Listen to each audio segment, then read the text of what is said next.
Neuroconciencia, de Fundación AISE.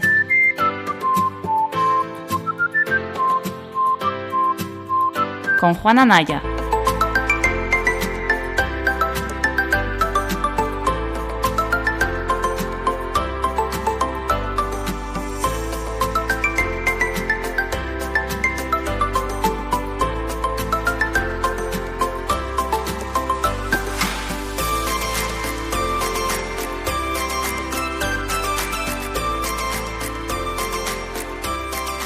Buenas tardes, bienvenidos al episodio 6 de Neurofisio Club, la sala semanal del Club Neurofisioterapia en Clubhouse. Hoy, como otro miércoles, hoy ya es 26 de mayo, este episodio 6 llevamos ya como un mes y medio de capítulos, ¿no? De reuniones. El tiempo pasa volando. Aquí en España son las 8 de la tarde.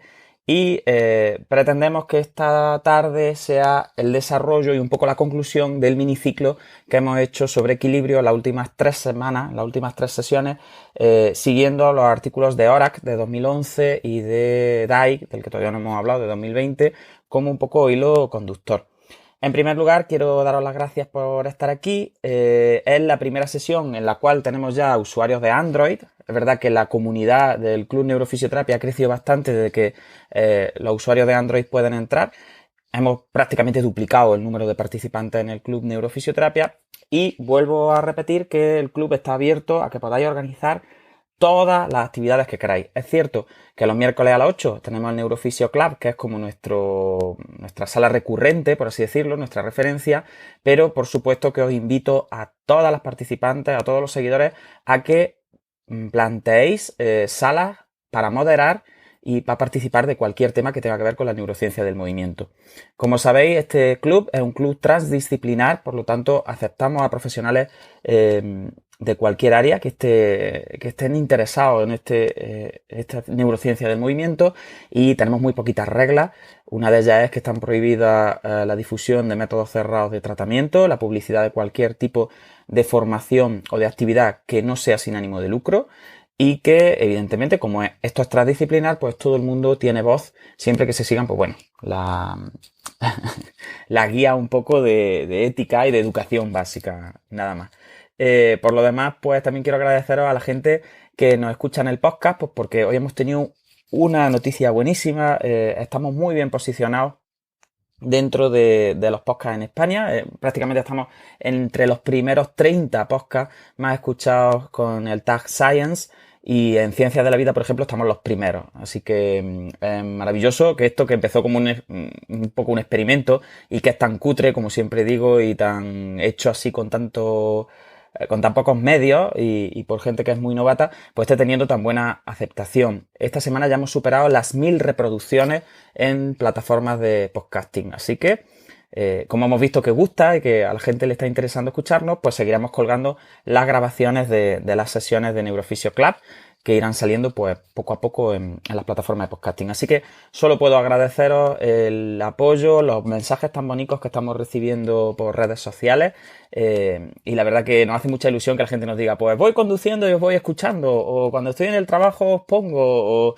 en fin, la verdad que es muy curioso, que es un campo que nunca habíamos trabajado, este del audio, y que creo que estamos formando una comunidad muy bonita, y estoy muy agradecido de verdad de poder compartir con vosotras estas tardecillas tan entretenidas. En fin, no quiero tampoco dedicarme mucho tiempo al autohalago y a darnos aquí coba, así que vamos a pasar directamente a lo que nos interesa, que es la ciencia, la neurociencia del movimiento, y seguimos con este tema de equilibrio tan chulo. En primer lugar, creo que vamos a hacer una especie de esquemita, si os parece, en el que Yolanda, Cedric, Manuel y cualquiera de las personas que estáis abajo, pues podéis pedir la palabra en cualquier momento y iremos moderando. Para las intervenciones, como sabéis que luego nos enrollamos mucho y damos muchas vueltas, vamos a seguir un orden, si os parece, también respetando un poquito el artículo de ORAC, de nuevo, que nos sirva como hilo conductor. Pues vamos a hacer primero un repaso sobre la neuroanatomía básica del equilibrio, podríamos decir que sería como el control neural de la postura, nos iremos a la médula espinal, subiremos un poquito a troncoencéfalo, ahí nos vamos a detener un poco en vestibular, que yo creo que se merece una paradita específica, aunque sabéis que en troncoencéfalo hay muchas cosas, pero creo que vestibular lo vale.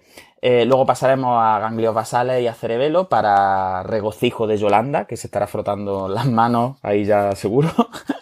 Y luego pues intentaremos dar unas pinceladillas sobre el papel del córtex cerebral en las reacciones de equilibrio también, que creo que puede ser muy interesante.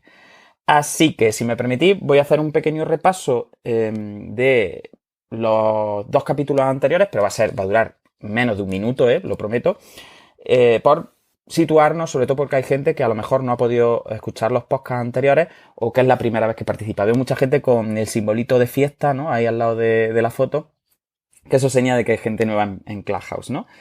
Bien, lo que estamos haciendo, revisando el ORAC de 2011, es un capítulo de un libro muy interesante que yo considero pues, un libro de referencia en el análisis del equilibrio y que creo que todo estudiante y profesional de la neurofisioterapia debería echarle un vistazo. Lo dejaremos en la bibliografía en el podcast, en la descripción, ¿vale? Para no entretenernos en eso. Es un artículo que se centra principalmente en hacer una diferenciación que es muy importante y muy como, por así decirlo, la que guía todo el trabajo, que es la diferenciación entre la orientación postural, que sería lo que siempre hemos entendido nosotros como alineación, como setting, ¿vale? Y luego el equilibrio, o equilibrio postural, que se refiere más a la coordinación, ¿vale? Ya referida a estrategias de control de los grados de libertad que necesitamos para estabilizar el centro de masas del cuerpo, tanto con el movimiento voluntario, como con la pérdida de estabilidad que sea inesperada, ¿no? Entonces, ellos hacen esa diferenciación que es muy importante y que yo creo que es la que va guiando todo el artículo. En el caso de la orientación postural, lo que hasta ahora podríamos decir que es alineamiento o alineación, mejor dicho, que me sale del inglés, hago ahí un English-Spanglish. En el caso de la alineación, pues no es que sea pasiva ni mucho menos, pero sí incluye tanto la parte activa de control neural, de la que ahora hablaremos, por ejemplo, cuando tratemos la médula espinal, pero también mete otras componentes de control que son mucho más estructurales y entre las que incluiríamos, por ejemplo, la rigidez de las articulaciones, la propia viscoelasticidad muscular y luego, pues, variables de control que están centradas principalmente en tronco y cabeza, ¿vale? Según la interpretación que hace de la alineación de tronco y cabeza, que ahora veremos también con vestibular. Y el equilibrio, pues ya os digo, sería sobre todo ese control de los grados de libertad. Ya sabéis que los grados de libertad en dinámica de sistemas y en la teoría sistémica de control motor en global serían como la cantidad de opciones que el sistema nervioso o cualquier sistema en general tiene para enfrentarse a un determinado problema. Entonces, al final, el problema clásico de los grados de libertad se refiere a eso. Si yo cojo un cuerpo y sufro un desequilibrio, pues tiene tantas opciones distintas de responder a ese desequilibrio que lo interesante sería como analizar los factores que hacen que esa respuesta sea tan rápida, tan eficaz y como tan bien graduada y tan exitosa. Entonces, claro, llama mucho la atención eso, el decir, madre mía, con la cantidad de músculos, articulaciones y combinaciones de cosas que podemos hacer con nuestro cuerpo para responder a algo, cómo el sistema nervioso elige la combinación que es más eficaz de una forma tan rápida y de una forma tan eficiente. Pues bien, dicho esto, en los capítulos anteriores estuvimos hablando un poquillo de parámetros biomecánicos como el centro de masa, los centros de presiones, las características básicas dentro de la dinámica del sistema de cómo las reacciones de equilibrio y de postura no eran solamente algo como dependiente de reflejos. Estuvimos abandonando y estuvimos criticando un poco la postura reflexógena o basada en reflejos del estudio postural y del equilibrio, y estuvimos viendo cómo era importantísimo meter variables de contexto, variables de entorno y variables de tarea dentro del estudio del equilibrio. Y entonces el equilibrio se transformaba en algo sistémico que incluía al individuo con sus componentes motoras, sensitivas, incluso cognitivas, emocionales, de aprendizaje, etcétera, dentro de un contexto determinado que determinaba, nunca mejor dicho, esas reacciones posturales y de equilibrio y, por supuesto, direccionado, enfrentado a una tarea que también era muy importante analizar a la hora de entender esas reacciones del sistema nervioso. Bien, pues yo creo que con este pequeño resumen de los 2 capítulos anteriores voy a pasar a saludar ya a la gente que tengo por aquí a Yolanda, por supuesto, mi compañera Pimpinela en el estudio del equilibrio. Yolanda, ¿qué tal? Buenas tardes. Hola, buenas tardes. Pues muy bien. Aquí dándole un repasillo al artículo y organizando ideas. Y muy bien, yo creo que vamos a sacar cosillas chulas de lo que nos queda por hablar. Muy bien, Cedri, ¿estás por ahí también? Sí, hola, buenas tardes. ¿Qué tal? ¿Cómo lleva el artículo? Bien, bien, igual. Bueno, leyéndolo también, repasándolo y veremos si puedo aportar algo a vuestro dueto. Hombre, por supuesto, yo creo que esto sea un trío, ¿eh? Mira que yo en Yolanda no estoy muy interesado, pero a mí siempre, cuanta más gente, mejor. Se aceptan coros, se aceptan Se hace coros. tan caro, ¿verdad? Bueno, Manuel y Mode, no sé si estáis trabajando, estáis por aquí disponibles. Estamos. Bueno, yo por lo menos estoy. Hoy me he podido escapar un poquillo antes, así que hoy vamos a estar al 100%. Pues igual, repasando un poquillo el artículo, a ver si podemos aportar algo interesante. Muy bien, y Mode me imagino que estará en modo oyente, pero bueno. Y voy a saludar también a Ana, que no sé si estará disponible, pero como está arriba, yo la he hecho ahí nuestra ponente internacional desde Polonia almeriense, pues está ahí también por si quiere intervenir. Ana, ¿qué tal? ¿Cómo estás? Hola, buenas tardes. Yo preparada para traducir cualquier cosa, así que Ah, pues llámame. mira, puede ser muy buena idea ir haciendo traducción simultánea al polaco para Mónica. Ya me estás diciendo, no me entero de nada. La pobre. Si es que tenemos ya que hacernos internacionales, Ana. Ya tenemos que hablar en inglés. Esto va a ser ya Neurofisio Club Balance 3. Ya mismo, ya mismo. Bueno, pues buenas tardes a todas y vamos a empezar con el análisis del artículo. Si queréis, lo primero que podemos hacer es, vamos, yo creo que tendremos que seguir un orden un poco ascendente, aunque ya sabéis que a mí no me gusta mucho el jerarquismo, y empezar por la médula espinal, ¿no? La tradición en el estudio del equilibrio siempre ha enfatizado mucho la importancia de los reflejos medulares en el control postural y en lo que conocemos luego como reacciones de equilibrio. Si leéis el artículo, hay un compendio muy amplio de referencias que van desde los años 40 del siglo pasado hasta prácticamente los 80, 90, en el que principalmente nos vamos a encontrar con referencias a gatos descerebrados, descorticados y a los que los pobreticos le hacían un montón de salvajadas y les cortaban transversalmente la médula por distintos sitios y el troncoencéfalo, y entonces iban analizando qué pasaba con esos gatos y qué podíamos encontrar. Ya estuvimos hablando en el episodio anterior que el modelo del gato descerebrado no nos gustaba mucho como modelo de equilibrio, porque realmente lo que observábamos en este gato era un empuje brutal de las cuatro patas que se quedaban tiesas, el gato se queda con las patas tiesas, y entonces, claro, era como un modelo postural muy estático realmente, que a lo mejor como alineación, estoy con el alineamiento, que madre mía, estoy alienado con el alienamiento. A lo mejor como modelo postural nos podía servir, porque al final un gato como descayola, ¿no? Que tú lo dejas ahí quieto y se queda, pero realmente no explica ese modelo de descerebración pues la riqueza de las reacciones que vemos en las posturas, tanto en modelos animales como en seres humanos. Entonces, si os parece, yo creo que lo más importante sería hacer un pequeño esquema ahí. Empezamos y yo introduzco para el debate cómo desde la mención que hace de unos trabajos que incluso el propio Pratt ya a mediados de los 90 publicó, que a mí esto me parece, siempre lo digo, muy sorprendente, cómo hay artículos de hace muchos años que cuentan cosas muy interesantes y que a España o no han llegado, o yo cuando estudié la carrera no me lo explicaron, o yo no me enteré. Pero el caso es que, fijaros, que yo releyendo estos artículos de Pratt, ya este hombre habla de cómo la evidencia sugería en aquel momento ya que los circuitos espinales, es decir, los circuitos de la médula espinal por sí solos, no son capaces de producir las respuestas de equilibrio tan organizadas que son características de los modelos animales y de las personas. Entonces, ¿por qué quiero empezar por aquí? Porque todavía hoy en día hay muchos métodos de trabajo de equilibrio que defienden que se puede mejorar el equilibrio de nuestros pacientes con lesiones neurológicas a distintos niveles trabajando solo desde los reflejos.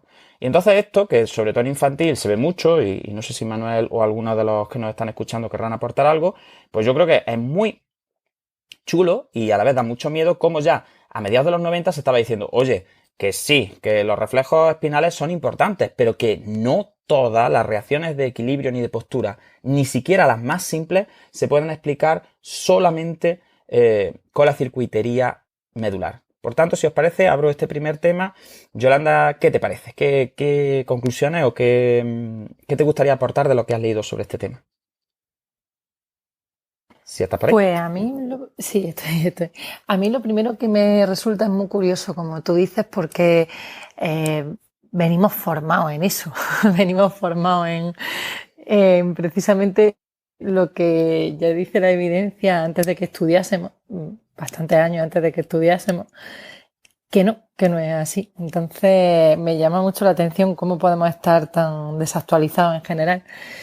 Y bueno, yo la primera, porque estos artículos, verdad que no los conocía, aunque sí que, como ya sabéis todo el mundo, que soy muy amiga de ganglios basales, cerebelo y demás, pues yo ya tenía claro que la médula por sí sola no hacía esas reacciones. Pero sí que es verdad que te encuentras, ¿no?, con formaciones que a día de hoy siguen hablando de algo que lleva 30 años desechado. Entonces, pues lo primero que me genera es como mucha inquietud de cara al trabajo con los pacientes. Y luego, bueno, creo que quizás lo más interesante, como hablas de la médula en cuanto a lo que puede aportar al control postural y a las reacciones de equilibrio, pues cómo se puede gestionar las informaciones sensitivas que manejan más la médula, como son, por ejemplo, los estiramientos musculares y el miotático de estiramiento, del que hablan los autores un poco antes en el artículo, y cómo también habíamos pensado clásicamente, ¿no?, que el propio estiramiento del músculo hacía, por mediación de este reflejo miotático, que pudiésemos mantener la postura, pero me resulta también maravilloso y súper sistémico que no, que depende de la postura y depende de lo que estés haciendo. Pues, por ejemplo, si recibimos un desequilibrio en rotación que estira al tríceps ural, precisamente el que nos vuelve hacia atrás y el que nos vuelve a colocar una postura en la que estemos más estables, no es el tríceps ural, que sería el que estamos pensando por el propio estiramiento, sino que es el tibial anterior, que es el antagonista, el que tira. Entonces yo creo que quizá lo que sí nos podemos sacar en positivo del artículo en cuanto a lo que puede hacer la médula por el equilibrio, aparte evidentemente de que es la que conduce la información hacia los efectores, y eso no se nos puede olvidar, y la información de entrada somatosensorial, pues creo que podríamos sacarle esa parte también interesante de que es capaz el sistema de reaccionar al miotático de estiramiento, favoreciendo en este caso que el miotático a veces sea y otras no el que nos devuelve al equilibrio. No sé eso qué te ha parecido a ti, pero a mí me ha gustado un montón. La verdad es que a mí me ha parecido también muy interesante, porque al final he visto mucho de dinámica de sistemas en laboratorio, ¿no?, como en experimentos muy especializados, ¿no? Entonces, a mí me ha gustado mucho, por ejemplo, cuando cogían a los gatos y le hacían lesiones torácicas y se daban cuenta de que sí, de que el gato al final ponía las patas tiesas cuando tú le metías un meneo, cuando lo ponías en una superficie que oscilaba, o cuando meneabas al gato de alguna manera, el gato ponía las patas tiesas. Pero se han dado cuenta que aunque el gato ponía las patas tiesas, ninguno era capaz de mantener la estabilidad lateral en ningún momento. Es decir, no había ningún tipo de reacción de estabilización lateral. Y fijaros que la estabilización lateral es uno de los cores, por así decirlo, es uno de los centros más importantes de estabilización, tanto en el cuadrúpedo, pero sobre todo en el bípedo, ¿no?, pero también en el cuadrúpedo.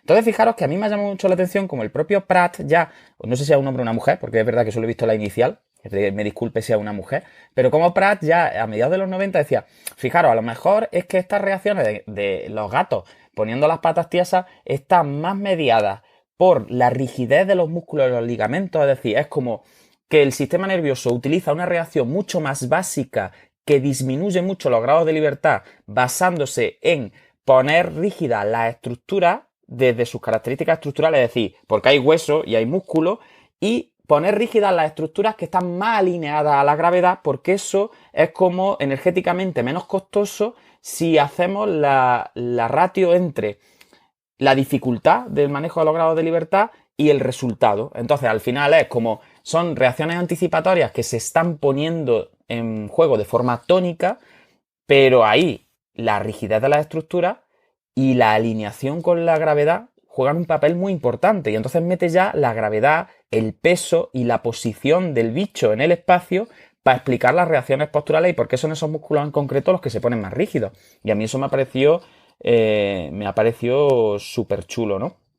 Entonces, cuando habla de estas reacciones primitivas de equilibrio, quita el sistema nervioso casi de en medio. Dice, mira, es que eso prácticamente lo hace el peso de la propia pata que está en contacto y alineado con el peso del bicho. Entonces, ahí no hay que meter mucho sistema nervioso ni hay que meter mucha médula. Es una respuesta muy, muy básica. Y a mí eso me ha gustado mucho. Tratándose, volvemos a lo mismo, de un artículo de los años 90. No sé si Manuel quería hablar, que he visto que se quitaba el micro. Manuel, ¿tiene algo que decir? ¿O ha sido Sí, un bueno, amago? un poquillo, tenía algo que decir. Era un poquillo para comentar un poquillo lo que habías comentado de todo el tema de terapia reflexógena y ver un poquillo cómo muchas veces desde infantil se trabaja mucho con ese tipo de terapia y cómo se utilizan pues esos modelos animales que obviamente no justifican la complejidad un poco de todo lo que es el repertorio del equilibrio. Yo creo que al final, obviamente, como estáis comentando y la verdad que lo estáis haciendo estupendamente como siempre, el equilibrio obviamente juega un papel importante, todos esos circuitos propiomedulares dentro de la médula, incluso del troncoencéfalo, juegan un papel importante todos esos reflejos y todos esos circuitos.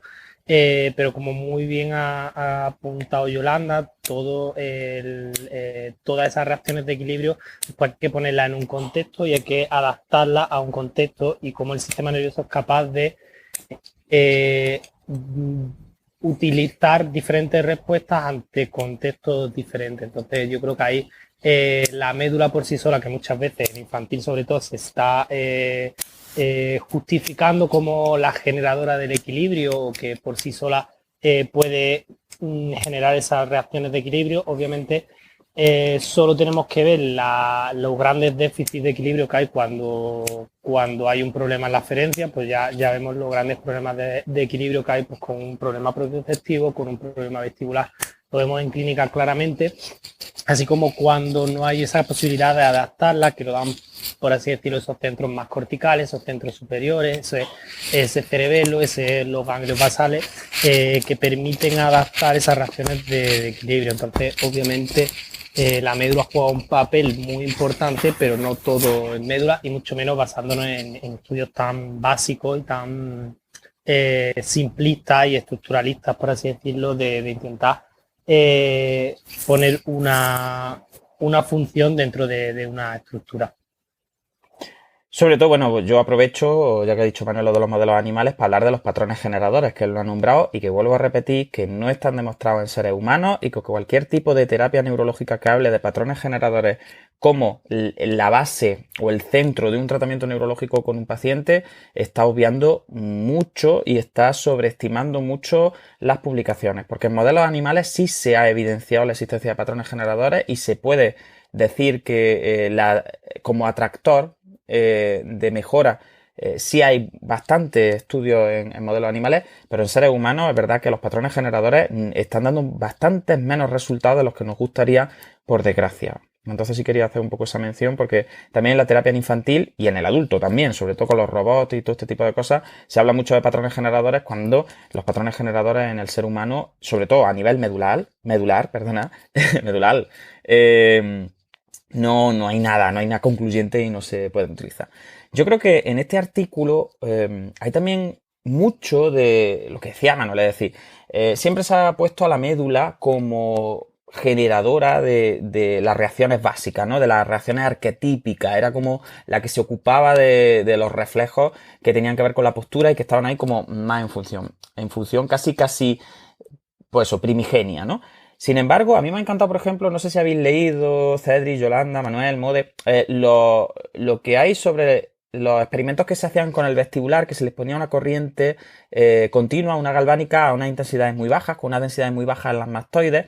Entonces se produce como una facilitación, no se sabe muy bien por qué, de los reflejos vestibulares. Entonces, una cosa que a mí me ha llamado mucho la atención es cómo fijaros, y luego hablaremos del vestibular, que el vestibular también tiene tela de antiguo, quiero decir, y de potente en cuanto a que no se entiende con nadie y que lanza sus respuestas, y son respuestas también como muy automáticas y muy fuertes. Pues cómo cambiaban las reacciones que se producían o la atracción que se producía hacia las reacciones posturales, no dependiendo tanto de la estimulación vestibular como de la posición y de la tarea que estaba desarrollando la persona. Entonces tú, cuando la persona estaba sentada, tú le colocabas la corriente galvánica y facilitaba esa activación vestibular, las activaciones musculares que se generaban facilitándose a partir de esa activación vestibular eran unas, y sin embargo, en una musculatura determinada. Y sin embargo, cuando la persona estaba de pie o estaba haciendo algunas tareas que implicaban a los miembros superiores de pie, la activación muscular era totalmente distinta. Entonces, fijaros cómo hasta el sistema vestibular, para activar las reacciones posturales y de equilibrio, hace como una lectura de en qué posición me encuentro y enriquece el contexto y la tarea para poder ser funcional, un poco como decía Yolanda antes, es decir, cómo dependiendo de la posición en la que yo me encuentro, no es lo mismo estar de pie que estar a cuatro patas, que estar de rodillas, que estar en un caballero, que estar boca arriba, que estar boca abajo, las mismas estructuras neurales pueden o facilitar la atracción hacia unas sinergias que implican una musculatura determinada o facilitar a otras sinergias totalmente distintas, pero todas al final funcionales. Y a mí eso pues me ha parecido súper interesante, ¿no? Como hasta las reacciones vestibulares dependen de entorno y de tarea y no son tan sencillas como, se activa el vestibular, patrón antigravitatorio, que era lo que se decía siempre en los libros de neurofisiología clásicos, ¿no? Si hay una activación vestibular, patrón antigravitatorio. Si te carga el vestibular, por eso los pacientes están hipotónicos, porque te carga todas las reacciones extensoras antigravitatorias. Pues no, dependiendo de entorno y tarea, la activación vestibular va a generar sinergias flexoras o extensoras, sinergias que incluirán el apoyo o que incluirán el agarre, y todo eso de una forma muy consistente, muy dinámica y que justifica brutalmente el tratamiento basándonos en tarea, incluso para el equilibrio y la postura. Es decir, abandonando completamente todos esos tratamientos basados en reflejos como centro de nuestro abordaje. Y yo creo que eso sería quizá la conclusión más importante que podríamos llegar en la médula. No sé qué os parece, Cedric, Mode, si alguien de abajo quiere subir y dejamos la médula lista. ¿Nadie? ¿Bien? Pues si os parece, finalizamos con la médula. Yo creo que son unas ideas, hay mucho más en el artículo, hay por supuesto también mención a las vías rubroespinales y cómo están conectadas también con los tractos propios de la médula, pero bueno, nosotros no vamos a entrar ahí porque queremos ser un poquillo resolutivos hoy e ir resumiendo. Bien, si os parece, dejamos un poquito a nuestra amiga la médula, que es muy amiga nuestra, porque no es tan arcaica ni tan simple como muchos autores quieren hacernos creer a lo largo de la historia de la fisio, y nos pasamos a los ganglios basales. Maravillosos ganglios basales. A mí en el apartado de ganglios basales, si queréis, para hacer un poquito, para moderar un poco y preguntarle sobre todo a Yolanda, que yo creo que es la especialista un poco en subcortical, me ha llamado mucho la atención como la diferenciación triple que hace entre tres tipos de respuestas que dependen de ganglios basales. Y luego, como ha sacado a una de los tipos de respuestas de los circuitos que dependen de dopa, y ha utilizado el autor los modelos de enfermedad de Parkinson como para poder hacer como una hipotetización, una teoría sobre para qué sirven los ganglios basales, ¿no? Entonces, si os parece, introducimos a los ganglios basales hablando un poco de estos tres o de esta triada de reacciones que nos propone el autor. La triada de reacciones que nos propone son dos que van como juntas y que tienen que ver con las vías dopaminérgicas, que sería el tono postural como de fondo, por así decirlo, como un tono postural que está ahí más fijo, que sería pues lo que entendemos como antiguamente se hablaba de esos niveles de activación basales de tono, ¿no? Que está claro y que todos los autores coinciden en que se necesita un nivel de tono ni muy alto ni muy bajo para iniciar la locomoción. En eso estamos todos de acuerdo. Pues bien, el autor, el primer grupo que hace tiene que ver con el tono postural de fondo, un background del que habla él, ¿no? Luego habla de ajustes posturales que están iniciados de forma central, es decir, que están iniciados por el propio sistema nervioso central y que tienen que ver con sinergias que también se originan en troncoencéfalo y también en zonas más subcorticales. Y por tanto, un tercer grupo que él ya saca un poco de la mediación dopaminérgica y que se une a este tono postural de fondo, a estos ajustes posturales que están iniciados de forma central, que serían los dopaminérgicos, y el tercer grupo, por tanto, serían las reacciones posturales que están como disparadas por estímulos externos.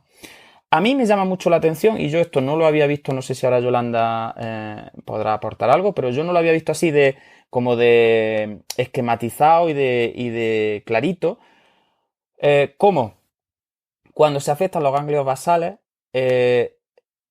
sobre todo hay mucha afectación del tono postural de fondo y sobre todo de los ajustes posturales que están iniciados de forma central.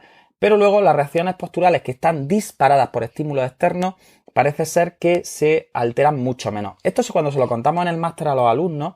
Es verdad que siempre lo contamos como una forma de, vale, ¿cómo trato a ganglios basales? Y siempre decimos, bueno, pues intenta llegar a quitar los bloqueos de activación y de inicio trabajando con estímulos externos, porque estás compensando con vías cerebelosas y de corteza premotora. Pero nunca lo había visto así, tan bien explicaico y tan bien desmigado. Entonces os quiero preguntar qué os ha parecido esta clasificación que hace el autor entre estos tres tipos de reacciones posturales y qué os aporta. ¿Qué os ha aportado un poco en vuestra práctica? Si os parece que empiece Yolanda y vamos abriendo micro. Pues como tú dices, a mí me ha parecido también bastante novedoso porque sí que es cierto que cuando hablamos de clínica tenemos claro que hay cierta parte del control postural, más esa anticipación o esa preparación del movimiento prioritariamente voluntario, que tiene mucho que ver con los ganglios basales. También tenemos muy claro a nivel clínico y bueno, a nivel de los bucles de ganglios basales, el control del tono y de ese tono de base que hay, se ve bastante claro también, ¿no? En clínica, si pensáis, pues sobre tanto en modelos de Parkinson, que son los que ponen en el artículo, como si pensáis en personas que han tenido un ictus a nivel de basales. Y sí que es verdad, igual que a nivel de clínica, veíamos muy claro cómo no tenía tanto que ver con ese disparar las reacciones posturales, no las reacciones ya no tanto anticipatorias, sino que acompañan al movimiento y que se encargan también de devolver el centro de gravedad, el centro de masa a la base de sustentación. Pero sí que es verdad que yo nunca lo había visto descrito tal cual, con el esquema que ponen los autores, que a partir de ahora va a ir para las esquemillas de ganglios basales, si no tenían bastante los pobres alumnos ya. Y me parece muy interesante analizarlo desde esos tres puntos de vista, por cómo cuando hablan de los pacientes con Parkinson, que es el modelo que ellos hablan, pues pone que verdaderamente no tienen tantos problemas, por ejemplo, cuando tienen que reaccionar, por ejemplo, a un desequilibrio o a una perturbación que le llaman ellos inesperada. Sin embargo, las reacciones pues son lentas, son pastosas, tienen mucho que ver con esa dificultad de gestionar el tono muscular, de organizar el movimiento.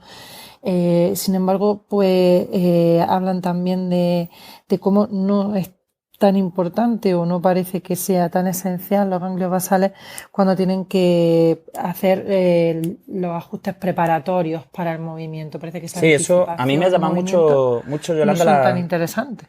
Me llama mucho la atención eso y cómo parece ser que en los modelos, tanto en Parkinson como en animales, la activación, el patrón de activación de distal a proximal está como totalmente conservado. Es decir, como que los pacientes en electromiografía activan correctamente la secuencia, pero luego es como que hay una cocontracción, ¿no? Que creo que eso también es muy interesante. Esa cocontracción flexora que hace que aparezca eso que tú hablas de como del movimiento pastoso, ¿no? Como lento, como esa característica. Quizás estos autores le dan mucha importancia a la hipocinesia, ¿no? Dentro de ganglios basales, de la clínica de ganglios basales, y no tanto al tono, ¿no? Como que hablan de que es la hipocinesia derivada de esa cocontracción agonista-antagonista la que hace como que todo sea más lento. Y eso sí me ha parecido muy interesante, ¿no? O como así descrito, muy fácil y muy resumido. Sí, sí, a mí lo que me genera un poco de controversia cuando leo eso es que, claro, al final llegamos a estar en una línea muy delgada entre lo que es control postural y lo que vienen siendo alteraciones del control postural primaria y otras cosas que alteran el control postural, ¿no? Quizás eso es una de las cosas que a mí me deja hay un poquillo mal sabor de boca del artículo, que es que, claro, que entendemos que la persona con Parkinson tiene un problema de control postural y la saliencia, lo que vemos en clínica, es que realmente sí, eso es así.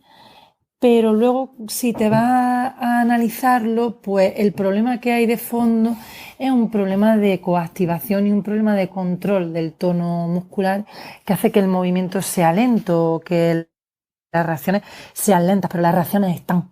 Entonces, a mí eso sí que me genera como un poco de problemática a la hora de analizarlo y un poco cuando nos lo llevamos luego al DAI, que lo hemos hablado en estos días, pues claro, me genera esa duda de, claro, es que al final todo puede ser un problema de control postural, ¿no? Si al final lo acabamos metiendo así.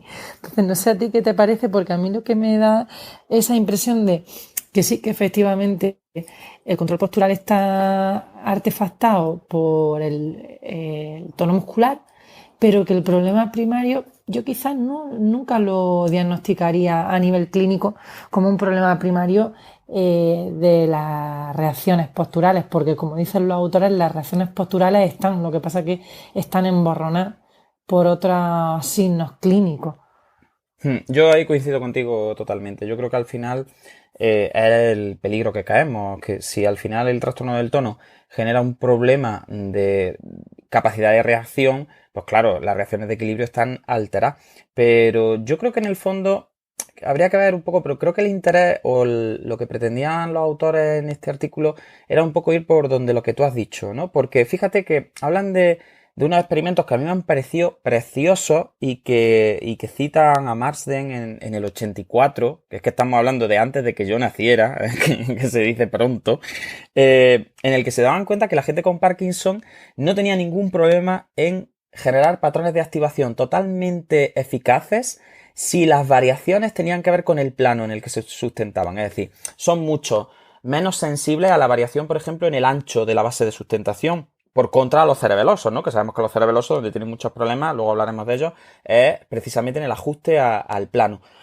Pero se dieron cuenta cómo cuando las reacciones posturales, en vez de depender de la variación del entorno, de la variación del, por así decirlo, de lo externo, tenían que ver con las variaciones en tarea, venían determinadas por la tarea y requerían de unos programas de activación motora que venían más definidos por tener que hacer algo en concreto que me estaban demandando la tarea que estaba haciendo, no tanto el entorno en el que me encontraba, pues ahí sí son como muy inflexibles y como que repiten patrones de activación que es como si no pudieran flexibilizar. Y entonces me ha llamado mucho la atención porque es como si los ganglios basales estuvieran funcionando como una especie de prefrontal para el movimiento, ¿no? Porque es como que ahí hay como una rigidez postural de alguna manera. Y fíjate que estoy usando mucho el término rigidez, tanto refiriéndome a la coactivación agonista-antagonista y de los flexores de cadera, por ejemplo, que es muy llamativa en Parkinson y de tibial anterior, y que por eso a lo mejor, esto volvemos a lo mismo, que es que el centro de masa se desplaza posterior y por eso hay esa coactivación flexora, o es la coactivación flexora la que genera que el centro de masa se vaya hacia atrás. Al final esto siempre no sabemos muy bien dónde empieza el loop, ¿no? Pero me ha llamado mucho la atención, pues, en esa línea lo que tú dices, cómo y cómo imbrican o cómo meten ahí los trastornos del tono dentro del control postural, que creo que es muy interesante. Y sobre todo la diferenciación, ya te digo, basándose en autores del 84, entre caída de rendimientos más cuando en lesiones de ganglios basales enfrentamos al paciente a constricciones derivadas de tarea, mucho más que derivadas de entorno. Y fíjate que volvemos a lo mismo, a la relación con suplementaria en el caso de los ganglios basales y cómo se llevan mejor con la aferencia sensitiva, que está como más relacionada con lo propioceptivo y menos como eso, con el disparo externo. Y yo creo que eso, ya te digo, hablando de un artículo del 84, me parece una borrica. No sé, Cedric, Manuel, Mode, si queréis aportar algo. Y si no, pues seguimos con los ganglios basales.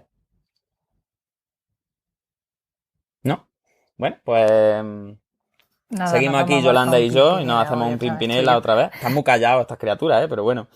Eh, Y luego, fíjate, yo sé que con esto aquí sí va a haber meneo, porque basándose también en un trabajo previo en modelos animales, dicen que los ganglios basales no son tan esenciales en la programación de los ajustes posturales que acompañan al movimiento voluntario. Y esto a mí me parece un poco, como tú dices, es un poco ahí, habría que cortar tela, porque ya sabemos que uno de los principales aferentadores de ganglios basales son las propias cortezas motoras, ¿no? Entonces sería muy extraño que con lo que sabemos hoy en día del papel aferentador tan importante que tienen las cortezas motoras frontales sobre ganglios basales, no hubiera un papel bonito y gordo de ganglios basales en el ajuste del control postural derivado del movimiento voluntario. No sé qué opinas tú, Yolanda, si te ha también saltado un poco el alerta cuando has leído esto. Totalmente, además si quieres luego te paso una foto de mi artículo porque lo he subrayado y he puesto unas exclamaciones ahí como diciendo, ¿cómo? ¿Cómo? Esto lo explico yo y ahora dicen que no.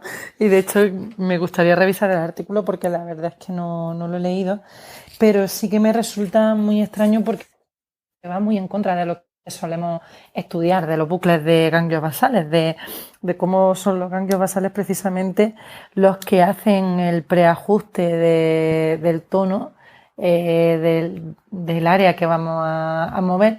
Yo quiero pensar que hablan más pues del resto de ajustes que tienen que ver con el forward cerebeloso y que hablan más de los ajustes posturales más globales, de lo típico de te voy a tirar un pelotazo y entonces añado mucho control extensor al tronco porque sé que me voy a ir hacia adelante. Quiero pensar que va por ahí, pero la verdad es que no me ha dado Sí, tiempo a revisar por dónde yo va. Sí, cuando yo he revisado la fuente me he dado cuenta que hace una diferenciación y ellos solo se pillan un poco los dedos. No sé si es que lo han escrito regular o nosotros con nuestro inglés no nos estamos enterando bien, porque lo que dicen básicamente es que están presentes, hablo de lesiones de modelos de Parkinson, ¿no? De modelos de DOPA. Están presentes, pero como que fallan en magnitud. Es decir, es como que la latencia es normal en el sentido de que cuando tú hablas de las reacciones anticipatorias en modelos de lesión de ganglios basales, esas reacciones anticipatorias están presentes, es decir, como que disparan, seguramente por vía cerebelosa, como tú estabas hablando, con las reacciones de feed-forward, que ya sabemos que son muy cerebelosas, pero luego ven disminuida la magnitud, como la potencia, como la fuerza de esas reacciones. Entonces, por eso creo que a lo mejor sí habría que hacer esa salvedad, es decir, claro, a lo mejor no están implicados en el inicio anticipatorio de la reacción, es decir, en la preactivación que hacen desde suplementaria y desde premotora, tirando con su amigo cerebelo. Pero sí luego tienen un papel muy importante en la cantidad de reacción y en la potencia de esa reacción. Porque, claro, basándose solo en que cuando tú le das dopa a la gente con Parkinson, no mejoran no mejoran la activación en el sentido de presencia de activaciones y por tanto es que no estaban alteradas y por tanto es que no dependían de ganglios basales, yo creo que esa vuelta de tuerca es un poco arriesgada. Entonces yo creo que se han basado mucho en decir que no tienen importancia porque las amplitudes están conservadas en el sentido de la presencia de las activaciones musculares previas al movimiento voluntario, pero sabemos que eso tiene mucho que ver con mecanismos de anteroalimentación que son más cerebelosos. Pero luego, cuando han analizado en la muestra si esas reacciones eran eficaces, se han dado cuenta que no, que están presentes, pero que les falta magnitud. Entonces, al final, creo que es un poco un juego de palabras. Es como decir, no son importantes para la presencia, pero sí son importantes para que sean eficaces. Con lo cual, al final, nosotros en clínica lo que vemos es que efectivamente, y negarlo sería una barbaridad, los pacientes con lesiones en ganglios basales tienen alterada la capacidad de anticipación postural previa al movimiento voluntario. Y yo creo que eso, negarlo sería como darnos un tiro en el pie porque es lo que estamos viendo todos los días.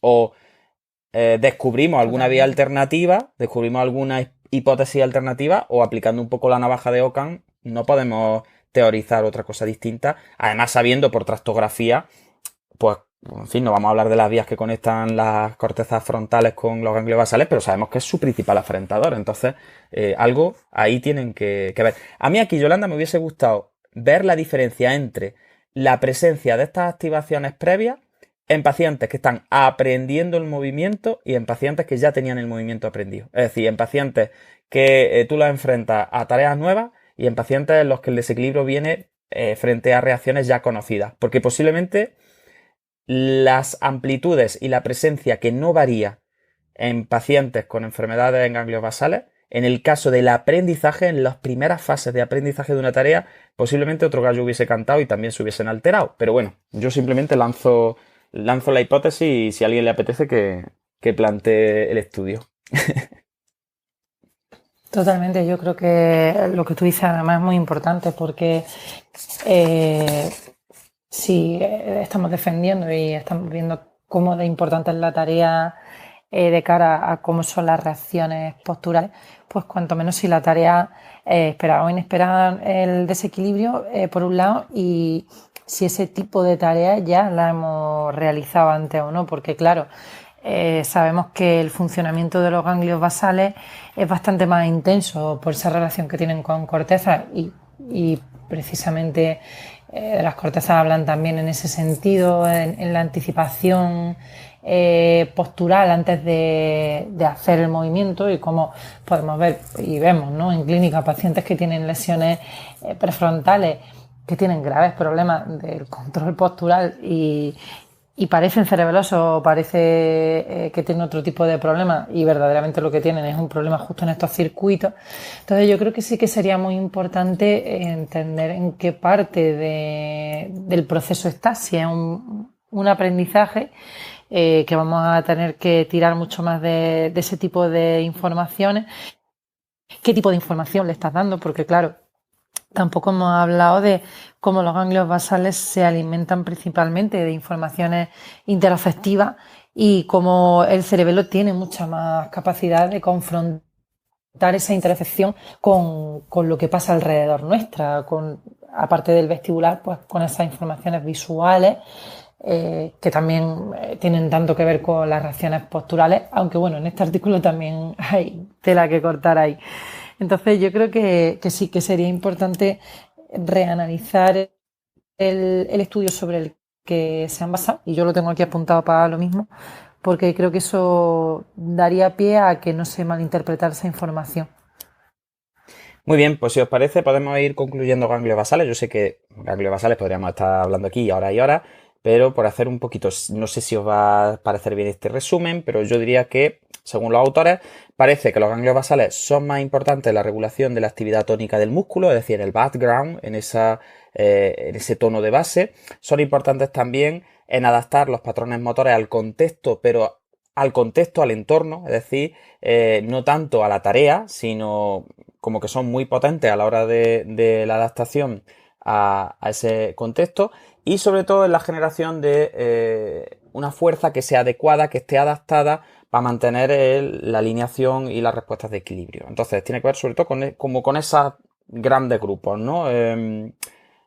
Actividad muscular de fondo, adaptación a contexto y, por supuesto, fuerza. Y parece que está menos relacionado con la orientación postural a las claves sensitivas. Parece como que las claves sensitivas en cuanto a estímulos externos son más premotoras y más de cerebelo. Entonces parece como que ahí los ganglios basales tendrían menor activación. No sé si sería como un resumencillo, como unos tips ahí rápidos de lo que estos autores cuentan sobre ganglios basales. Y abro de nuevo participación por si alguien quiere decir algo sobre los ganglios basales, si les gustan, cuál es su ganglio basal preferido, aunque sea. si el putame nos cae bien o Todos si queréis. Son todos muy bonitos, es verdad que los ganglios basales, ya cuando uno los ve en 3 dimensiones te cambian la vida. Bueno, hay por ahí, yo he oído por ahí algunos fisios de neuro así que tienen muchos seguidores en redes y que son muy pues son bastante famosos, decís que ellos no tienen pacientes con ictus en ganglios basales. Y yo digo, pues chiquillos, tendremos todo en Granada. Hace poco, ahora una semana No o así. hagas sangre, Juan. No, pero no es No sangre, hagas es que hace una semana vi un artículo escrito por una persona que ve pacientes todos los días y me llamó la atención que decía que dentro de... que le damos mucha importancia a los ganglios basales en neurofisioterapia, pero que luego realmente el porcentaje de ictus que él había tratado a lo largo de su vida que afectaban a ganglios basales era muy bajo. Y yo digo, pues vamos, pues en Granada están todos, porque cápsula interna yo creo que es la reina de la clínica que vemos, casi que nos da de comer a los fisios de neuro en, por lo menos aquí, en mi experiencia, ¿no? Bien, pues pasamos al cerebelo, Yolanda. Un estudio. Podemos hacer un Podemos hacer un estudio. estudio geográfico, si te parece, Sí, bueno. de localizaciones del ictus según donde viva. Según la, claro. Porque, vamos, es lo que tú dices, que es ictus de la cerebral media, que es la que irriga ganglios basales, pues Sí, es la que nos da de comer. los pocos pacientes que ahora tengo al día, la mitad son de la cerebral media, así que... Sí, pero eso como cuando oye a algún Sí, profesional sí, decir que no ha bastante visto común, nunca por lo menos para un nosotros. paciente funcional, ¿no? Cuando oye a algún profesional Funcional. decir, yo nunca he visto un paciente con una patología funcional y es como, pues no lo sé, estarán ya los Pues últimos también estudios. Claro, Tenemos hablan del todo. 30% de todas las enfermedades neurológicas, están empezando algunos autores a hablar ya del 35-40% de toda la clínica que llega al neurólogo, están empezando a decir que son funcionales. Entonces, pues bueno, pasamos a cerebelo, Yolanda. El cerebelo ya sabéis que nos encanta también. Hablar de cerebelo es hablar de vestibular, así que yo creo que tenemos permiso para ir saltando de uno a otro y disfrutándolos, ¿no? Porque el vestibular y el cerebelo, pues al final son... pues ya estoy, indivisibles. Son como Yolanda y yo aquí. Pimpinela. Indivisible. Así que no sé qué te ha parecido, Yolanda, esa diferenciación estructural tan sencilla y tan quizá didáctica que hacen los autores sobre las lesiones en los hemisferios laterales, que según ellos dan sobre todo alteraciones en el timing, sobre todo para la mano y para el brazo, en coordinación básica, sin que se altere la postura ni el paso, ¿vale? Entonces, hemisferios laterales cerebelosos no alterarían tanto ni el paso ni la postura, sino que se centrarían sobre todo en trastornos de coordinación de miembro superior. Luego, como el segundo gran grupo sería vestíbulo-cerebelo, que ahí ya sí se altera la orientación, sobre todo con respecto a la verticalidad, y como que los pacientes ya oscilan un poco, incluso con los ojos abiertos, y como que se les ve ahí ya un poquillo inseguros. Y luego, como estos autores en concreto, Orac, les da el papel central y como casi protagonista a las lesiones del lóbulo anterior del cerebelo, en el que ahí ya, como dice que recibe todo el input somatosensorial de todo el cuerpo y que proyecta a la médula espinal a través del núcleo rojo, de la formación reticular, etcétera, etcétera, pues ellos ya cogen esta lesión del lóbulo anterior del cerebelo y la transforman como en la mayor generadora de ataxia, la mayor generadora de alteraciones de la bipe y del paso. Y entonces pues ya ahí hablan de oscilaciones de alta frecuencia anteroposteriores en el tronco y hablan de cómo ya no hay déficit de reclutamiento en miembros superiores, no hay tanto déficit de coordinación en miembros superiores y lo que hay ya es un tronco en el que las reacciones se encuentran muy alteradas. No sé qué te parece esa división neuroanatómica y si a lo mejor la tenemos que proponer para el máster porque es verdad que es como muy, muy sencilla, quizá demasiado sencilla, ¿no? Pues a mí me parece guay, pero un repunte que ahí le he visto también que quizás deberíamos estudiar es que, claro, cuando te habla de vestíbulo cerebelo y te habla de hemisferios laterales, se está yendo a divisiones más de tipo funcional a nivel tanto de informadores como a nivel ontológico, ¿no? Del desarrollo del cerebelo, porque está claro que los hemisferios laterales se refiere a esa zona del cerebro-cerebelo, ¿no? A esa zona de neocerebelo, que es la última en desarrollarse.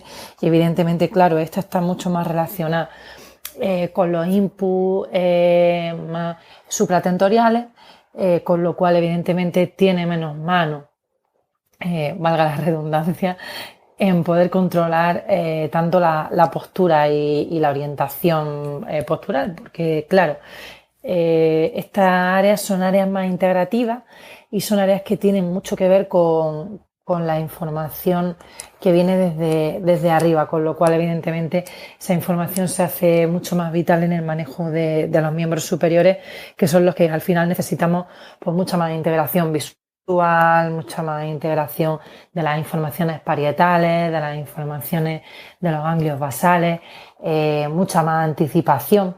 En esta zona evidentemente está también las alteraciones de la anticipación cuando se habla de ellas. En modelos de feed-forward se habla de que asientan también en esta área anatómica. Y igual, pues con el vestíbulo cerebelo se refiere más a esas zonas más anteriores que tienen que ver, que forman parte de ese nódulo flóculo-nodular. Y que, bueno, pues claro que tienen que ver mucho con la verticalidad, pero a mí me extraña mucho porque cuando estudiamos aferencias y eferencias vemos como prácticamente gran parte de la integración vestibular está ahí y cómo influye, ¿no?, la integración vestibular luego en el manejo de la postura. Así que ahora vamos saltando hacia vestibular o volvemos. Entonces me extraña que haya descrito tan poca clínica atásica, cuando hablan de alteraciones vestibulares, hablan ya de atasia, ¿no? La describen, la atasia vestibular. Y luego la división entre lóbulos anteriores y posteriores son unas divisiones quizás un poco más nuevas, más centradas en la anatomía del cerebelo y en los nuevos estudios, pues tanto computacionales como con resonancia magnética funcional que están haciendo, en los que se ve claramente cómo desde la fisura principal del cerebelo hacia adelante, el lóbulo anterior, se encarga mucho más de la parte somatosensorial y para el movimiento del cerebelo, y como las partes posteriores tienen mucho más que ver con ya engramas más elaborados y en organizaciones de movimiento que se van mucho más a compararlo con esa suplementaria y con esa parte más cognitiva tanto del movimiento como de la propia cognición, ¿no? Como hay algunos autores que ya hablan de que el cerebelo hace cognición y que toda esa cognición se asienta en el lóbulo posterior.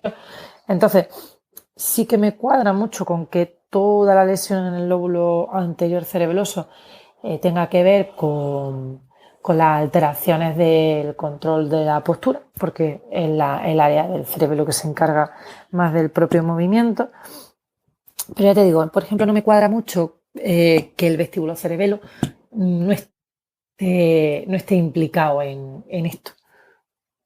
Sí, sobre todo cuando dicen que las lesiones vestibulocerebelosas lo que hacen es que el paciente se aleje de la posición erguida. Entonces, claro, al final es como, mira, bueno, quizá, porque volvemos a lo mismo, ellos hablan mucho del timing, que con eso sí estoy bastante de acuerdo, y le dan mucha importancia otra vez a lo mismo, es decir, vuelven a decir que las reacciones anticipatorias y sobre todo porque claro, yo creo que ellos lo que van es un poco a desmontar mitos y dicen, siempre se ha dicho que el trastorno cerebeloso es un problema de coordinación, ¿no? Entonces yo creo que al final ellos lo que dicen, no es de coordinación, porque cuando tú mides en el electromiograma los patrones de activación de agonista y antagonista, los patrones están, es decir, hay activación agonista-antagonista y hay coordinación agonista-antagonista. Lo que ellos dicen y donde hacen el énfasis es en la amplitud y en la duración de esas respuestas. Y entonces empiezan a hablar de la hipermetría, que al final vuelve a ser la base de la ataxia, ¿no? Entonces vuelven a hablar, y yo con eso estoy bastante de acuerdo, y yo creo que tú también, porque creo que los últimos estudios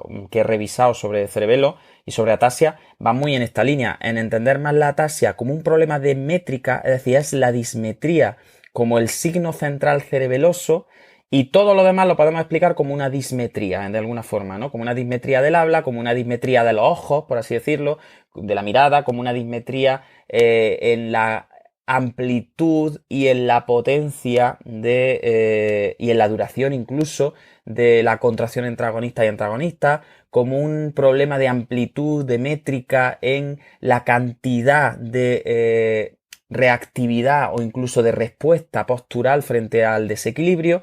Pero al final yo creo que para un artículo de los años que estamos hablando y con las referencias que estamos hablando, pues volvemos a lo mismo. Aunque no estoy muy de acuerdo en la parte del vestíbulo cerebelo como hay, tampoco da tanta clínica, porque yo creo que vestíbulo cerebelo da mucha clínica y muy chunga. Y aquí podríamos hablar de, en fin, de la clínica vestibular que todos conocemos y que hace que muchas veces es que Es terrible. Sí, sí. terrible y te lleguen pacientes que dices, Dios mío, es que no sé cómo puede vivir esta persona con esta clínica vestibular. De personas que abren los ojos prácticamente y están echando vomitones, escopetazos y con unas náuseas y sin poder prácticamente mover la cabeza porque se le van los ojos para todos lados y parece que están montados en un barco en medio de una tormenta, ¿no? Entonces es verdad que creo que la parte de vestíbulo cerebelo, como que son ellos muy poco... Es como, bueno, vestíbulo cerebelo, sí, verticalidad. Y es como, bueno, verticalidad y muchas más cosas.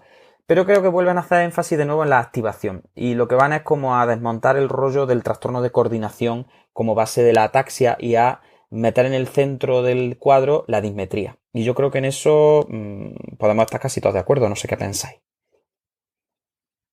Sí, sí, totalmente. Creo que ahí rompen una lanza muy a favor del funcionamiento que a día de hoy conocemos de cerebelo, y creo que fueron un poco más visionarios porque los modelos de dismetría como signo central, que al final es Saman el que está hablando más de esto, son un poco posteriores a este artículo. Entonces, a mí me gusta mucho por eso, porque al final si nos vamos a modelos pues que ahora están muy en boga, ¿no? de cerebelo, como son los modelos de Saman, él directamente dice que el cerebelo es un transformador universal que lo que hace es dar medidas suficientes para adaptarnos, ¿no? A cada uno de nuestros comportamientos, para adaptarnos a las variables cambiantes de la tarea y del entorno. Entonces, a mí esto me parece maravilloso porque nos resume mucho los signos del cerebelo y, como tú dices, ellos ponen muy al frente la dismetría y la hipermetría en su caso, ¿no? La exageración en cuanto a qué cantidad de reacción postural hago, pero aparece la reacción postural y de hecho abogan porque la reacción postural no es algo del cerebelo, sino que el cerebelo es como el que le da la magnitud y le da la adaptación a las variables del contexto y a las variables de la tarea también.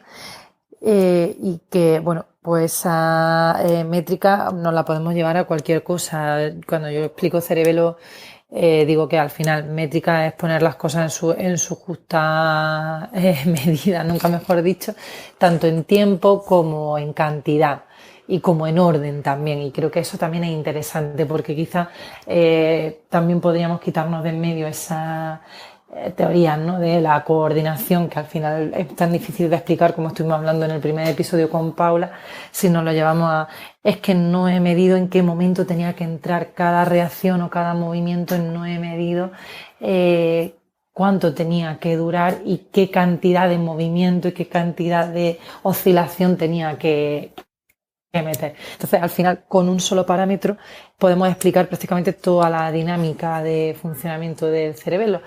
Añadiéndole un poco a lo que tú dices, que creo que es muy importante, y ellos también lo mencionan, esa capacidad anticipatoria del cerebelo de cuánto voy a tener que poner en el asador, cuánta carne voy a tener que poner en el asador para poder solucionar el problema que estoy esperando que suceda. Y qué espero que pase cuando me voy a empezar a mover, cómo le pongo solución a eso y a lanzar esa corrección online, ¿no? Antes de que el desequilibrio haya aparecido. Entonces, como podemos imaginar, el cerebelo también acaba siendo como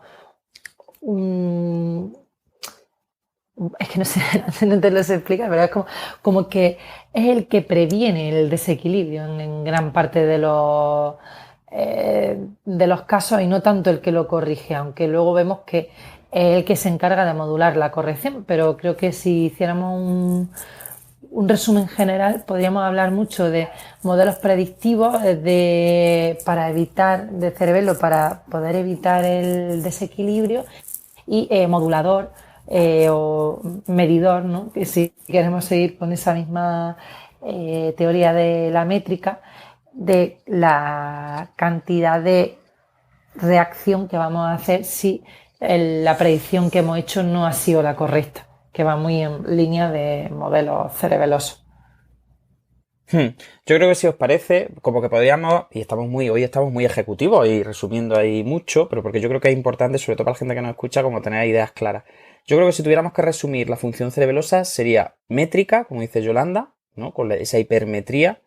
Sería anticipación, como ha dicho Yolanda también, con el feed forward. Y yo creo que muy relacionado con la métrica y con la anticipación está el aprendizaje. Porque a mí me ha encantado cuando he revisado los artículos en los que se basa ahora aquí para ver cómo los pacientes cerebelosos se caracterizan porque siempre meten las mismas amplitudes de respuesta, tanto si tú ya conocías la tarea como si no la conocías, ¿vale? Y sobre todo, incluso aunque pudieras predecir o no predecir lo que va a pasar, ellos siempre meten las mismas amplitudes. Y a mí eso me encantó, porque fijaros que es como llevarse el aprendizaje en plan, la experiencia previa, nuestro cerebelo la utiliza para poder hacer las predicciones de las que hablaba Yolanda. Entonces, si yo tuviera que resumir en 3 puntos, hablaría de métrica, anticipación y experiencia y aprendizaje. Y fijaros que me gusta porque lo hacen en una investigación básica en la que se basan en unos artículos que ahora publicó con Diener también hace un montón de años, que yo no sé dónde estaba esta gente y por qué no nos la han explicado antes, y vuelvo a decirlo, en las que estudiaban cómo cuando metían el análisis ellos hablan del gastronemio, ¿no? En distintas reacciones posturales, se daban cuenta que lesiones del lóbulo anterior cerebeloso, que vuelvo a repetir, habría que ver un poco, pero que es la guía que ellos llevan, se dieron cuenta cómo esa actividad del gastronemio frente a la desestabilización daba igual en estos pacientes en cuanto a amplitud, fuera después de muchas repeticiones y de haber ya medio automatizado, fuera después de haberles explicado lo que va a pasar y que se pudieran anticipar, y fuera incluso después justo de haber hecho como un ensayo, como una pruebecilla, ¿no? Entonces a mí me parece brutal este papel cerebeloso en llevarse la experiencia de la repetición como a un almacenillo y decir en el almacenillo, vale, pues en base a la experiencia previa, estas son las amplitudes, esta es la métrica que yo tengo que utilizar a la hora de generar la respuesta. Y después de esa primera interpretación, de esa primera prevención que hace, pues como decía Yolanda, ya entonces pasamos un poco a modelos más antiguos en los que también modula la respuesta. Pero ya os digo, si tuviera que resumir mucho, no sé qué os parece, hablaría de métrica, anticipación y aprendizaje motor, que yo creo que, o sea, cómo utiliza la experiencia para luego poder meter distintas amplitudes de respuesta en espera de saber ya lo que va a pasar porque ya ha estado antes en contacto con esa tarea, ¿no? Como los ganglios basales trabajan con esa información y la van transformando en patrones de activación que luego el cerebelo puede utilizar para hacer como con la bola de cristal, como de vidente ahí un poco y decir, esto es lo que va a pasar, esto es lo que tengo que ir activando. Así que no sé qué os parece, si tenéis algo más que aportar, sobre todo en plan vestibular, que hemos hablado poco del vestibular, y si no, pues vamos concluyendo cerebelo. Manuel, Cedric, Ana, si alguien quiere subir, Carolina, Mónica, Judith, Isaac, Elisa, podéis levantar la mano, y si no, seguimos un poquito con vestibular y pasamos a la corteza cerebral. Estamos muy ejecutivos hoy. ¿Bien? Bueno, pues Yolanda. Sí, totalmente, Juan. Cuéntame un poco. Como no habla nadie, quizás eso, añadir ahí lo que tú comentas tiene mucho que ver con los modelos internos. Al final, si resumimos el resumen, podríamos hablar de modelos internos cerebelosos y modelos de funcionamiento cerebelosos ahí. Y luego lo que tú comentas también, que creo que es interesante hacer esa diferenciación, y quizás eso podemos dedicar un ratillo más, porque no solo hay diferenciaciones en equilibrio de cómo funcionan los ganglios basales y el cerebelo, y cómo son casi como estamos tú y yo, ¿no? Hacen un pimpinela ahí todo el rato, y lo que unos dicen les sirve a los otros, lo que los otros dicen les sirven a los unos, y además se complementan y son como un poco antagónicos, pero al final se complementan, y creo que cuando uno falta, el otro puede como cumplir un poco su función. Entonces, creo que eso es interesante también de analizar, porque son muy complementarios en su funcionamiento y al final eso es también muy guay de cara a la clínica.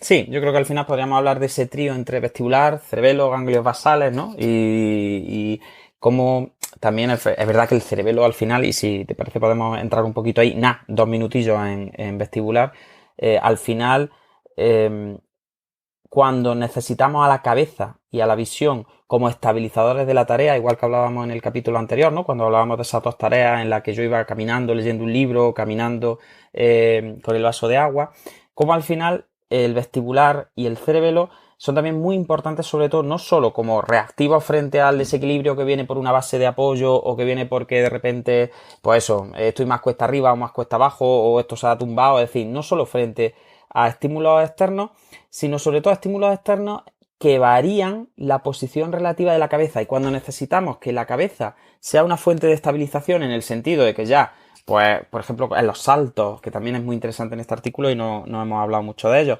pero bueno, quizás a lo mejor en 2 minutillos podríamos como colocar la importancia de la cabeza y de la visión en las reacciones posturales que dependen de vestibular y también por consiguiente, como diría un amigo mío, en las reacciones de equilibrio que dependen del cerebelo, ¿no? Sí, a mí me parece muy interesante que nos lo dejamos y creo que va muy a colación de lo que vamos a hablar de vestibular. Cuando estuvimos hablando de esa prioridad que establecía el sistema nervioso en cuanto a las reacciones posturales, como una de las mayores prioridades, que ya estuvimos hablando en capítulos anteriores, era el mantener estable tanto al vestibular como a la mirada, que normalmente siempre hablábamos de la orientación en la horizontal de la mirada y de la estabilidad de la mirada, pero también al final mantener al vestibular estable era interesante, ¿no?, para el sistema nervioso. Y cómo describen un plano que yo hasta ahora no había estudiado, que es el plano de Frankfurt o el ángulo de Frankfurt, ¿no?, que era ese plano que se generaba si hacemos una línea entre el meato auditivo y el ojo, que a mí me resultó muy interesante porque al final parece que ese plano es el que nos interesa mantener estable, que coincidía un poco con los canales semicirculares horizontales del vestibular.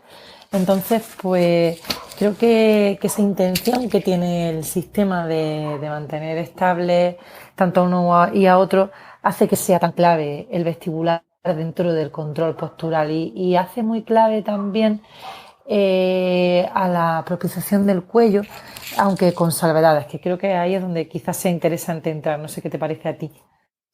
Sí, si quieres podemos entrar ahí un poquillo en cuello y cabeza. A mí y lo voy a dejar aquí como una especie así de reflexión, yo siempre había pensado que el vestibular estaba al servicio de los ojos, pero después de leer un poco lo del ángulo, el plano que comenta y un poco, al final me da la sensación como que los ojos se han colocado con respecto al vestibular y no al revés, ¿eh? Fíjate lo que te estoy diciendo, es como que hay un rollo, me ha dado un rollo como de decir, quizás no es tan importante la horizontalidad de la mirada, sino que, claro, la horizontalidad de la mirada se ha colocado en un plano que está muy bien alineado para tener al vestibular de referente. Es como, ¿sabes lo que te voy a decir? Como si hubiéramos colocado los ojos en referencia al vestibular y eso me ha llamado mucho la atención. Así que venga, tírale con el cuello si quieres, porque es verdad que creo que se merece un poquillo una reflexión y sobre todo ya no solo por el tema vestibular, sino también por todo el tema del tegmento y de cómo se produce esa coordinación un poco de los movimientos que requieren a la cabeza y al cuello como estabilizadores. Pues sí, es muy interesante, como tú estás diciendo, creo que he dicho interesante esta noche como, no sé, 500 veces. Todo es muy interesante, todo nos interesa mucho. Luego ya tenemos para hacer un meme, igual que le contamos al Manuel sus vales y demás, pues ya luego me contáis a mí. Es lo interesante. Pero sí, esa referencia que dan de cómo muchas de las reacciones posturales que hacemos intentan mantener estable la cabeza de forma que los pequeños movimientos que vamos haciendo se salvaguarden la estabilidad de la mirada simplemente con ese ten con ten que hace el vestibular con los ojos, con los reflejos vestibulo-oculares, y cómo simplemente con esos pequeños movimientos de ojos mediados por el reflejo vestibulo-ocular, con el que siempre parecía, ¿no?, que el vestibular había estado al servicio de los ojos, y ahora a lo mejor, como tú dices, puede ser más bien que es que estén colocados el uno con el otro porque son indispensables el uno para el funcionamiento del otro. Pues como con esa pequeña variación mediante reflejos somos capaces de mantener la mirada estable, así que eso me pareció maravilloso. Y si vamos al cuello, me gusta mucho cómo describen cómo al final el sistema nervioso lo que hace es tener muchas informaciones que al final serían prácticamente redundantes en muchas ocasiones, pero esa redundancia nos sirve para poder marcar esas pequeñas diferencias, esos pequeños detalles. En este caso, uno de los pequeños detalles es cómo casamos la información de en qué posición está mi cuello, la propiocepción del cuello, con hacia dónde se mueve la cabeza y o el cuello, ¿no? Que sería la que nos da el vestibular, es decir, casar esa información de aceleración de la cabeza con si el cuello se está moviendo o no se está moviendo, porque eso, fíjate qué maravilloso que es que con el vestibular al final somos capaces de saber si estamos moviendo el tronco o no lo estamos moviendo, porque casando la información vestibular de, por ejemplo, si estoy recibiendo una aceleración hacia adelante con la información propioceptiva del cuello de no estoy siendo elongado, por ejemplo con la musculatura posterior del cuello no estoy siendo elongada, somos capaces de interpretar que eso es que el tronco se está yendo hacia adelante, y cómo eso sirve de una referencia totalmente fidedigna y muy rápida para poder hacer reacciones posturales y para poder generar reacciones de equilibrio que van más allá de las reacciones de cuello y de cabeza. Y a mí eso me ha parecido muy chulo. Yo lo explicaba ya en Cerebelo a los alumnos, porque es el cerebelo al final el que integra, parece ser, esa información. Y creo que de cara a clínica nos da muchos pequeños tips a la hora de poder trabajar, porque nos da mucha referencia de cómo pacientes que tienen alteraciones vestibulares pueden compensar esa falta de información con tirar más de la información de cuello, y hablan en el artículo de cómo realmente en sujetos sanos esa información de cuello, como es tan redundante, apenas se utiliza. Somos como más ávidos de interpretar la información vestibular que la propia información de cuello, a no ser que aparezca una incoherencia. ¿Qué te ha parecido a ti? Eso me ha gustado un montón. Sí, y de hecho fíjate que me ha llamado la atención cuando hablan de las lesiones vestibulares, si son unilaterales o son bilaterales, y como cuando la lesión es unilateral, como que en periodos crónicos, conforme se va haciendo en su agudo, como que hay más capacidad de compensación, y utilizando la propiocepción del cuello y el vestibular que tenemos, como que más o menos se apaña y prácticamente dicen que desaparece la clínica. Y sin embargo, cuando la lesión es bilateral, hablan de esa postura que nosotros conocemos también, porque la vemos en algunos de nuestros usuarios, que es una postura como de cierre del cuello, en el que el mentón se va al pecho y cualquier tipo de elongación de la parte anterior del cuello se vive como un ataque brutal, porque es como que la persona necesita tener bloqueado el mentón y el cuello hacia adelante con una rigidez muy potente de los flexores, de la musculatura flexora, y que creo que al final llama mucho la atención como esa especie de, lo que tú dices, como ese darse la mano entre la propiocepción del cuello y el sistema vestibular, y cómo cuando no hay ninguna alteración, como que el vestibular más o menos nos da para ir en lo automático, porque ya además conoce muy bien la información que viene del cuello, y sin embargo cuando se produce la lesión vestibular, cómo se necesita como estabilizar y dar un marco de referencia basándonos principalmente en la propiocepción y en el cuello. Yo creo, como tú dices, que ahí sería el cerebelo posiblemente el que estaría como intentando tirar de informantes, ¿no? Se le han muerto uno y entonces está intentando tirar de informantes, y quizá también yo incluiría los ganglios basales, y posiblemente tuvieran mucho que ver con ese aumento de tono tan brutal y con ese exceso de reactividad extensora, mejor dicho, de reactividad a la extensión de cuello, porque a mí la postura me parece muy llamativa y muy demostrativa de lo que ocurre en las lesiones vestibulares bilaterales, ¿no? Como ese cuello se queda como encajado y cerrado con un mentón pegado, incluso empujando hacia el cuerpo, y como el paciente es incapaz de levantar la mirada, y como muchas veces creo que incluso se pueden simular, entre comillas, trastornos visuales, o podemos pensar que hay trastornos visuales, pero porque es como que por mucho que los ojos estén activos o no haya tanta alteración visual, si al final no tienes el vestibular compensando el movimiento de los ojos y adaptándolo al movimiento de la cabeza, al final es verdad que la información visual tampoco sirve de mucho. Es como que... Entonces creo que ahí sería muy interesante esa relación entre vestibular, propioceptivo en cuello y ojo. Y creo que también, y no vamos a entrar en eso porque puede llegar el momento de hacer sangre o el momento de la bilis de las 9:20 de todos los capítulos, pues tendríamos mucho que ver sobre las técnicas de control motor, entre comillas, sobre el cuello para mejorar ciertas cosas y, en fin, ahí no vamos a entrar. Pero que toda esta neurofisiología y neuroanatomía de propioceptivo en cuello, vestibular, visual, yo creo que se merece incluso algún episodio en concreto. Y yo, por cerrar ya vestibular, pues simplemente haría énfasis en cómo los autores hablan del vestibular no como un bicho reactivo que simplemente está especializado en que cuando se produce algún estímulo determinado sobre la cabeza o sobre la postura lanza unas sinergias que son arquetípicas, estereotipadas y no sé cuánto, sino que, como decía antes, el propio vestibular también depende de entorno y tarea, y que incluso las reacciones que se hacen en la cabeza y en el cuello que preceden vía cerebelo el movimiento de ciertas partes del cuerpo, esas reacciones son antes o incluso a la vez que las propias coactivaciones que se están dando desde las cortezas y desde la médula. Por tanto, no es una reacción, no es una simple reacción a he movido una parte del cuerpo, me he desequilibrado y entonces mi vestibular reacciona al desequilibrio. No, el vestibular trabaja de forma activa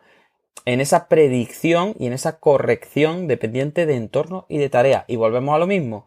Hasta para trabajar el vestibular hay que trabajar de forma sistémica, mediante individuo, evidentemente, pero también variando las características de entorno y de tarea, porque no tiene nada que ver la reactividad de un vestibular dependiendo del cambio de contexto y dependiendo del cambio en la tarea. Entonces, no nos podemos centrar simplemente en menear cuellos para saturar reflejos vestibulares o en fortalecer musculatura posterior o anterior para estabilizar la cabeza.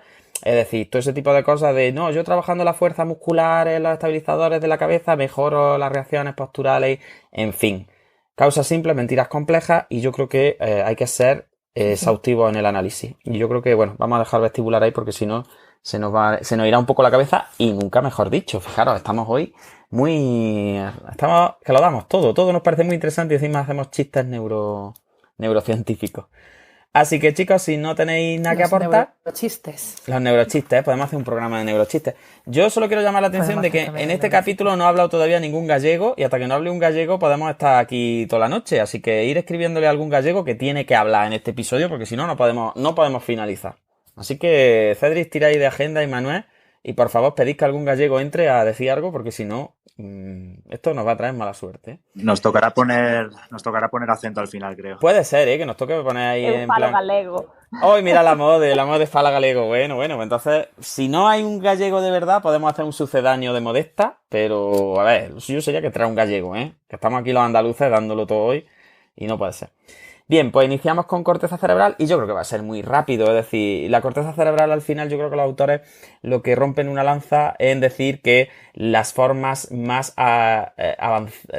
nuevas de locomoción y más elaboradas y que en más grados de libertad manejan son dependientes de las cortezas, pero no solo dependientes de las cortezas. Y yo creo que también aquí vuelven a tirarle una piedra a la cara a todos los paradigmas más basados en reflejos y más evolucionistas, más evolutivos quizá, ¿no? Entonces, yo creo que sobre la corteza cerebral, prácticamente ahora que lo dice, es que no tenemos mucha idea todavía de la importancia en las reacciones posturales. Sabemos que hay estudios en los que como que se analiza la latencia en la respuesta, y que parece que, bueno, que las reacciones posturales porque se basan mucho en eso, las reflexógenas, ¿no? Por explicarlo así rápidamente, como han visto que muchas de las reacciones posturales tienen unas latencias de respuesta muy altas, pues deberían estar implicados los bucles corticales porque es como que la respuesta se ha ido por ahí a dar una vuelta por la corteza y luego ha bajado. Pero dan la contra presentando varios estudios en los que incluso activaciones medulares, por redundancia, pueden tener tiempos de latencia medio largos y implicar solamente a la médula en modelos animales que han sido descerebrados, ¿no? Entonces, como que van haciendo ahí un análisis muy interesante de los neuromitos que tienen que ver con las cortezas y el equilibrio. Entonces, parece ser que ellos dicen que, bueno, lo que tenemos claro es que la corteza tiene que ver mucho con la rapidez de la respuesta en cuanto a perturbaciones que no son esperadas, ¿no? Que sería como la parte en la que tenemos que utilizar el foco atencional más consciente para adaptar la postura, que esto iría muy en la línea de lo que sabemos de aprendizaje motor, ¿no? De en fases iniciales del aprendizaje, como que las cortezas tienen mayor implicación en las reacciones posturales, porque es como que necesitamos estar analizando de forma consciente lo que está pasando, lo que estamos sintiendo y cómo se está desarrollando la tarea y qué cambios se están produciendo en el entorno. Y conforme eso ya se va repitiendo, pues ya ahí los ganglios basales van sacando sus reglillas y el cerebelo va tomando el control y automatizando las reacciones posturales. Entonces, ellos dicen, pues parece que tenemos claro que la corteza es muy necesaria en estas primeras fases de aprendizaje, en las cosas que no esperamos, que son nuevas, y que implican el movimiento voluntario en esas primeras fases. Luego hacen un resumencillo, pues bueno, sobre la corteza motora suplementaria y hablan sobre algunas áreas frontales que también, pues bueno, la premotora y todas estas áreas que ellos les llaman áreas motoras secundarias, pero que al final son la premotora y la suplementaria, en la elaboración de estos mecanismos reflejos, que ya no serían tan reflejos, sino que estarían como más mediados por la corteza. Lo que sabemos, volvemos a la clínica, es que los pacientes con lesiones corticales también tienen trastornos del equilibrio, incluso aunque sean lesiones corticales muy frontales, incluso aunque sean lesiones corticales que no afectan a áreas motoras de forma así específica. Y entonces, pues que bueno, que al final no tenemos muy claro si es como de forma reactiva o algo que se va elaborando. No tenemos muy claro si las reacciones posturales que acompañan al movimiento voluntario son las mismas que las que no acompañan al movimiento voluntario o son vías distintas. En fin, aquí como que los autores se entretienen poco, es quizá uno de los apartados más cortos de todo el trabajo y al final pues yo creo que hacen como más preguntas que respuestas, ¿no? Es como que expresan que sí, que si estudiar la médula es difícil y hay pocas cosas que tengamos claras en referencia a los reflejos medulares y el equilibrio, pues cuando ya te vas a niveles de complejidad más altos y te vas a niveles de redundancia cortical, pues que la historia se complica mucho. Entonces yo veo que pasan aquí un poco como como como de puntilla y utilizan muchos términos como algún papel, seguramente estarán implicados, es posible que no sé cuánto, seguramente, parece ser que tendrán que ver, pero es verdad que son como mucho menos, tienen menos background ahí epistemológico y también mucha menos investigación. También tener en cuenta que este artículo, volvemos a lo mismo, tiene ya 10 años.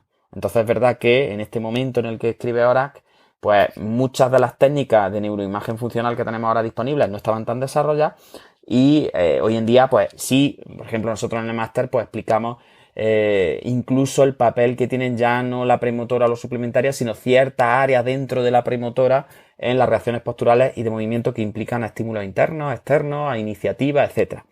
Pero bueno, yo creo que para el tiempo en el que está escrito este trabajo, el tratamiento es exquisito. No sé qué os parece y si os parece, pues concluimos con la corteza cerebral, que era lo que teníamos previsto más o menos sobre neuroanatomía. Así que venga, contadme cosillas, ir participando, que ya mismo son las 9:30.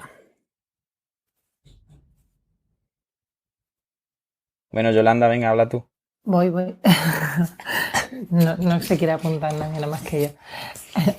Que a mí me parece lo que a ti, que tenían ganas de terminar el artículo y fue como, bueno, pues esto ya, aquí vamos a decir que no sabemos mucho, que no hay mucho escrito y ya está.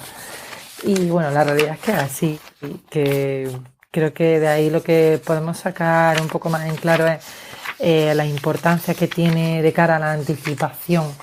Y sí, parece que eso engrama esas preparaciones posturales, ¿no? Esas anticipaciones posturales previas al movimiento podrían ir también en primeras fases cuando estamos aprendiendo a hacerlo, pues podrían ir dependientes también de esa preparación que tienen las cortezas suplementarias y premotoras antes de iniciar el movimiento, y que formaran parte del propio patrón, ¿no? Que fuese un patrón en el que primero aparece una activación anticipatoria, perdón, y luego aparece el movimiento en sí.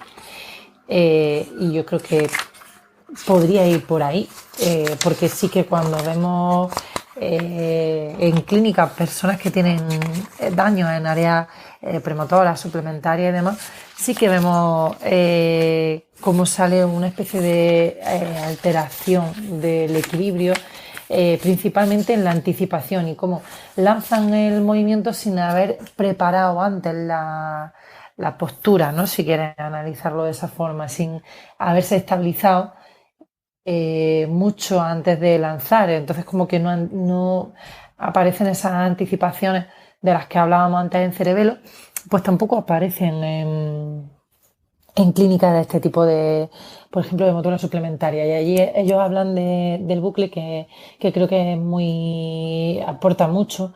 Y bueno, creo que lo podríamos estudiar también, que es ese bucle que hace el cerebelo con las cortezas prefrontales y con la suplementaria, en el que hay un pasaje por tálamo, evidentemente, y esos circuitos dentados, talámicos, suplementarios, pues sí que van muy en la línea.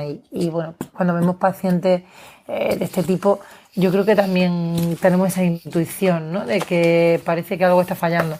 Puede ser por propia desaferentación, o podría ser también porque estas áreas tengan que ver en primeros momentos. Yo creo que seguramente sea una mezcla de las dos cosas, por lo que sabemos a día de hoy a nivel de neuroanatomía.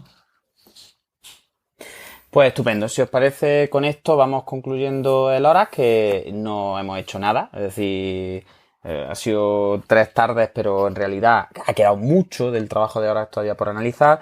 Pero que si os interesa, pues nos podéis dejar mensajillos en redes sociales y en los podcasts, y le podemos dedicar más tiempo, pues porque no hemos hablado de modelos internos, como decía Yolanda, no hemos dejado lo visual, que es una pasada de interesante, no hemos dejado muchas cosas. Pero bueno, yo creo que tampoco hay que ser pesado, que como miniciclo, pues hemos estado ya, le hemos dedicado tiempo. Entonces, yo lo único que puedo hacer ya es recomendaros que os leáis el Postural Orientation and Equilibrium de Horak y de McPherson, que es de 2011, y que de verdad que vale mucho la pena. Es el capítulo 7 de un libro un poquito más amplio, y es verdad que este capítulo a mí me ha gustado y me ha parecido muy interesante, volvemos a decir lo mismo. Y creo que es un convenio muy bonito. Muy interesante, y creemos que sí hemos entendido que algo. hemos entendido algo, sí, creemos que hemos entendido algo, y de verdad que os animo a que os lo leáis. Entonces os dejaré la referencia en los podcasts, y de verdad yo creo que vale la pena dedicarle tiempo y saborearlo, porque volvemos a lo mismo. Al final es de los pocos artículos que yo he leído que de una forma clara, didáctica y muy bien estructurada te explican las implicaciones de la teoría sistémica sobre equilibrio y control postural, que es decir, que como decíamos al principio del capítulo, venimos de toda una tradición muy reflexógena, muy evolutiva, muy de médula y de troncoencéfalo, y que todo lo explican con vestibular, propioceptivo y visual, te explican todo el equilibrio sin necesidad de hablar ni de entorno ni de tarea. Entonces, este artículo, sin nombrar a la sistémica en ningún momento, que además es muy llamativo, pues como que sienta las bases y te da muchos experimentos y mucha experiencia para poder asentar conceptos que son muy importantes. Y yo creo de verdad que vale la pena. Así que no conocemos a esta gente, ni ahora ni a McPherson, no tenemos nada, no nos pagan nada por hacer publicidad, pero de verdad que descargaros el artículo y haceros con él, porque vale muchísimo la pena. Y ya está. Si os parece, los que todavía no habéis participado, pues podéis alzar mano y hacer alguna intervención, y comentamos en 10 minutillos algo sobre el DEI de 2020, que al final yo creo que las conclusiones principales pues se pueden resumir una vez que ya hemos hablado y que tenemos todo este fondo de conocimiento desde el ORAC. Pues yo creo que ya podemos resumir en 5 minutitos el otro artículo que yo creo que nos puede dar un poco de luz en qué pasa con la lateropulsión y en cambiar un poco el paradigma de análisis o no. No lo sé si lo tiene que cambiar o no, porque también el artículo tiene sus limitaciones y mira que está publicado en Neurology y que está muy bien escrito, pero algunas limitaciones desde la clínica y como neurofisioterapeuta yo por lo menos sí le he encontrado. Y podemos resumirlo en 5 minutillos. No sé si Cedric, Manuel, Mode, Ana, os habéis leído el DAI por cambiar un poquito las voces y si no, pues seguimos Pimpinela y yo hablando. Yo no lo he leído, así que estoy La Mode solo la vamos... A ver ese la Mode- resumen de la 5 Mode minutos, eso no quiere me creo ella ha yo, venido aquí, la Mode ha venido aquí a que en 5 minutos le contemos el artículo. Ya está, ella... pues como echemos lo mismo que en el hora, No, como Que ahorra correcto. sus 30 páginas de artículos en inglés y que se lo contemos nosotros en 5 minutos. Pues Eso muy sí, bien. yo creo que la Mode se lo descargó, vio que estaba en extranjero y que era muy largo y ha dicho, che, esto me lo cuentan a mí en el Neurofisio Club rápidamente. Bueno, pues DAI lo que hace es un análisis sobre la lateropulsión. Entonces, básicamente, el resumen del artículo, si lo queréis en 2 minutos, hace una búsqueda bastante exhaustiva sobre lo que hay publicado en lateropulsión. Y aquí quizás sería la primera crítica que yo tendría que hacer. Cuando hace la diferenciación entre sustrato anatómico y tipos de lateropulsión, yo creo que en el carro de la lateropulsión mete distintas entidades clínicas que a nivel estadístico y a nivel de análisis puedan ser parecidas o a nivel de presentación, pero realmente luego desde el punto de vista de la experiencia como neurofisioterapeuta que tengo, es verdad que creo que aquí mezclamos un poquillo algunas entidades que no deberían ser mezcladas. Me explico, yo creo que en el término lateropulsión engloba una serie de síndromes clínicos, por así decirlo, de signos que aparecen que al final es, resumiendo mucho, todo el que se cae para el lado. Entonces sabemos que dentro de la gente que se cae para un lado, pues hay gente que se cae porque se colapsa hacia ese lado, que normalmente es el lado de la lesión porque se presenta una hipotonía y se presenta una falta de reactividad. Luego hay gente que empuja de forma activa hacia un lado utilizando el hemicuerpo en el que hay menos alteraciones del reclutamiento. Luego hay gente que se cae hacia el lado del apoyo porque no carga en el hemicuerpo más afecto y entonces se va tanto a equilibrarse hacia el lado que está menos afecto que al final termina volcándose hacia el lado afecto. Luego hay gente que se vuelca de lado, como decíamos a lo largo de todos estos 3 capítulos anteriores, por una falta de estabilización lateral. Esa falta de estabilización lateral puede ser por una alteración en los mecanismos predictivos, en el feed forward, puede ser por un problema en la métrica de la respuesta, puede ser, en fin. Si habéis escuchado estos 3 capítulos, os podéis imaginar que en el concepto lateropulsión habría que ser muy muy fino a la hora de definir. Y para mí el artículo de DAI, aunque está muy bien escrito, es verdad que no se centra demasiado en diferenciar las distintas entidades clínicas que podríamos denominar lateropulsión. Es verdad que DAI sí utiliza el artículo de Horak para hablar de la orientación postural y el equilibrio y sí se basa mucho en esta doble diferenciación. Por lo tanto, si os leéis el DAI después de escucharnos a nosotros y de leer el Horak, vais a entender mucho mejor el trabajo. Pero al final, la conclusión principal de estos autores, del artículo de DAI, es que en el desarrollo de trastornos de lateropulsión y en la alteración de la marcha, sobre todo en fases subagudo y crónico, hay como una especie de mayor peso de los mecanismos alterados de equilibrio que de otras entidades que clásicamente nosotros habíamos colocado en el centro de la etiología de estas lateropulsiones. Es verdad que clásicamente se le había dado mucha importancia a los trastornos sensitivos, a los problemas propioceptivos en automática, por ejemplo, ¿no? De si el cuerpo se siente peor, pues evidentemente ese mi cuerpo se apoya menos y entonces es más fácil caerse, ¿no? Pues estos autores no están de acuerdo con que eso sea prioritario. Tampoco están de acuerdo en que sea prioritario el trastorno de reclutamiento, tanto en automático como en volitivo. Es decir, la falta de fuerza y de reclutamiento para ellos tampoco es la piedra angular que explica la lateropulsión. E incluso los trastornos atencionales, tipo heminegligencia, tipo trastornos puros del foco, que se dan principalmente en lesiones parietales derechas, en hemiplegias por tanto izquierdas y hemiparesia, tampoco les parecen, según los datos que obtienen con su investigación, que sean como los centros importantes que explican la lateropulsión.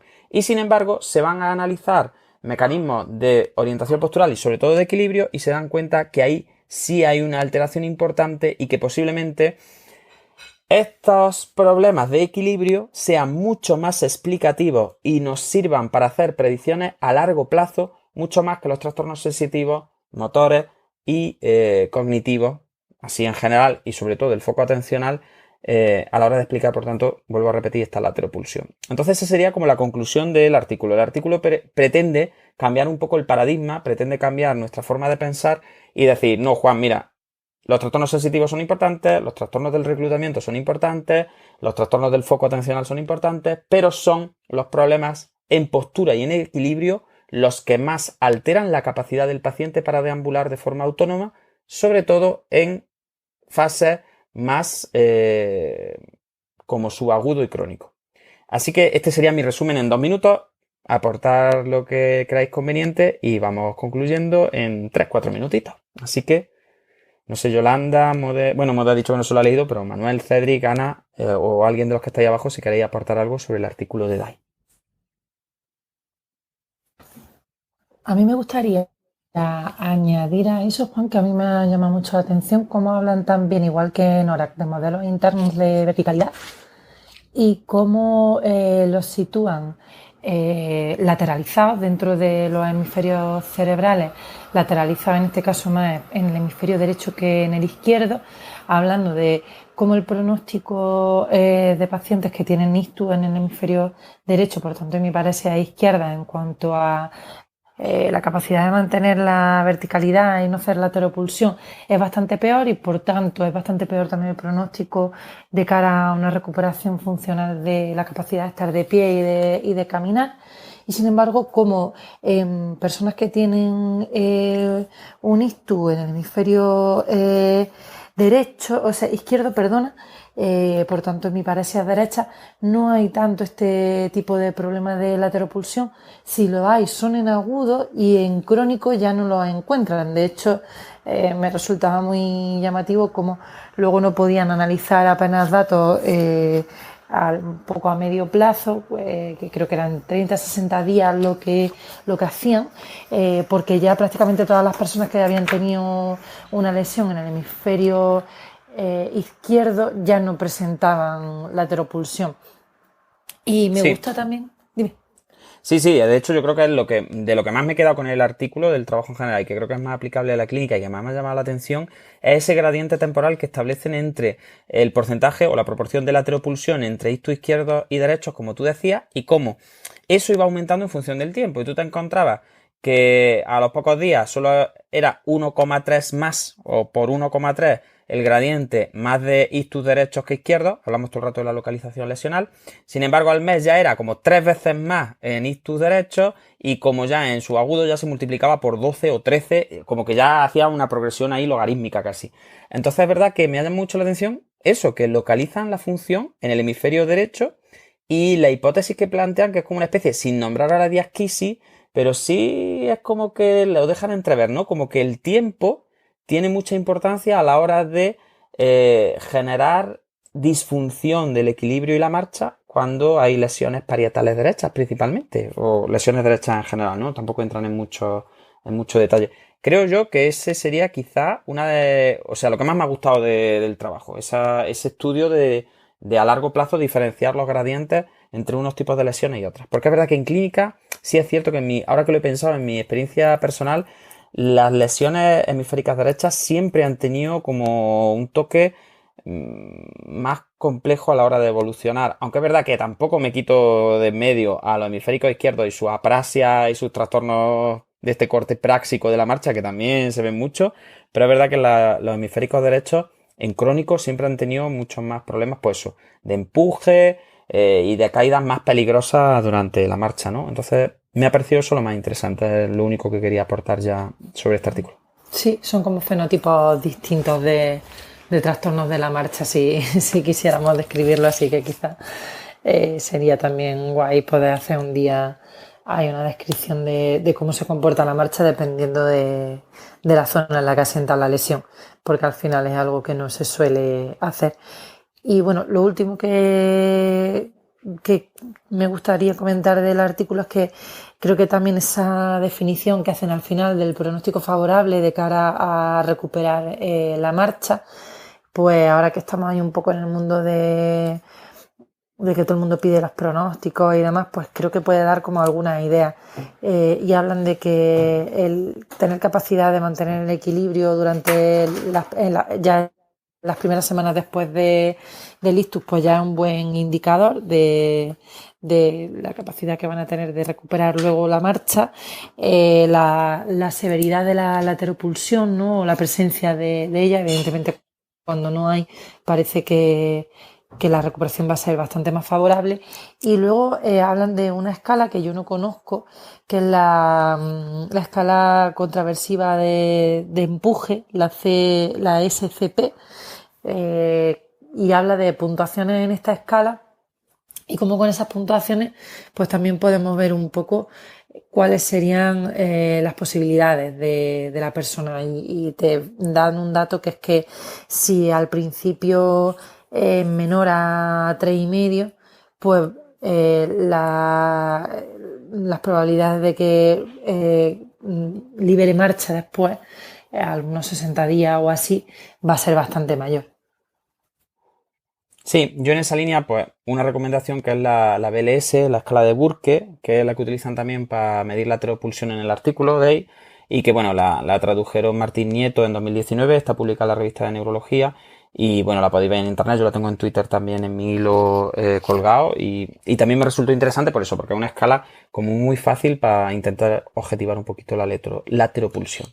Bueno, chicos, nos hemos colado mucho de la hora y media esta que nos hemos autoimpuesto. No sé, no hemos tenido mucho feedback sobre la duración de las sesiones.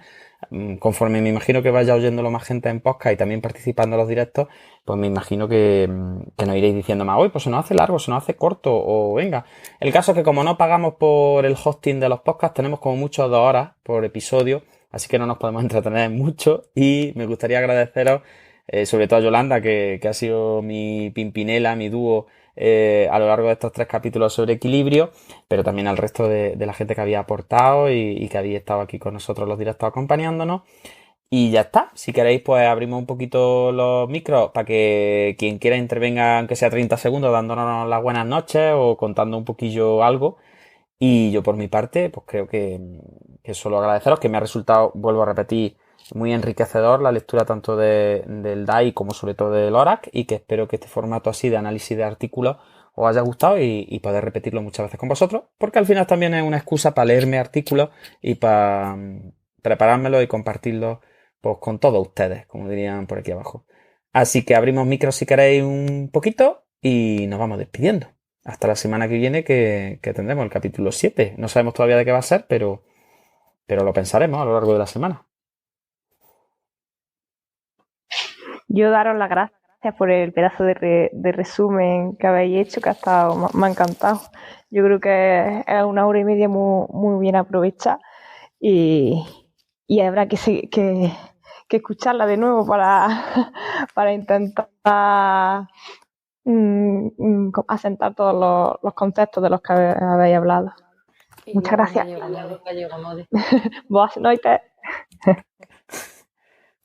Ay, así ya tenemos nuestro acento gallego en todos los podcasts.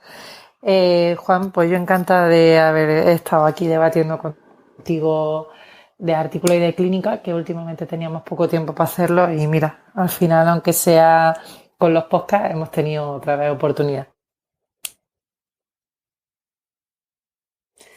Pues nada, gente, muchas gracias, nos vamos despidiendo, os emplazo a la próxima semana, el miércoles que viene, que es Corpus aquí en Granada, que sale la Tarasca y todo eso, pero nosotros estaremos a las 8 aquí hora Madrid.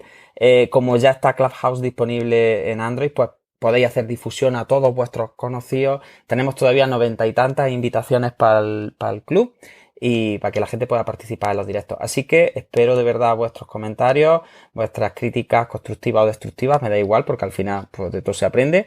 Y de verdad que gracias por escucharnos, gracias por aguantarnos y por darnos la oportunidad un poquito de acompañaros y de contaros las cosas que opinamos, que al final, pues yo siempre digo que no hay mayor lujo que lo que uno cuenta le interese a alguien y que te deje un poquillo de su tiempo, de su vida, pues para dedicártelo. Así que chicas, chicos, vamos a poner ya la musiquilla, como yo digo, final, y nos vamos despidiendo. Así que buenas noches, pasároslo muy bien, tened cuidado con el virus, que todavía está el virus andando por ahí, aunque cada vez parece que menos, y cuidaros mucho. Nos vemos en el siguiente capítulo de Neurofisio Club, aquí en la sala específica del Club Neurofisioterapia en Clubhouse. Así que animaros y buenas noches. Hasta la próxima. Hasta la próxima. Hasta pronto. Buenas noches.